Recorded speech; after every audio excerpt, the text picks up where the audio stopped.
Hello guys, in this video I'm going to show you how to delete a document in the Google Docs app. But before that, don't forget to subscribe, leave a comment down below, because at 10,000 subscribers I'm going to show you my whole YouTube revenue statistics and growth strategy. So without further ado, let's just jump right into it.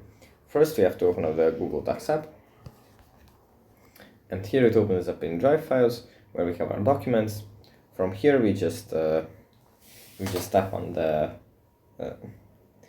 we find the document that we want to remove, then tap on the three dots next to its name, then scroll down to the bottom and then tap on remove.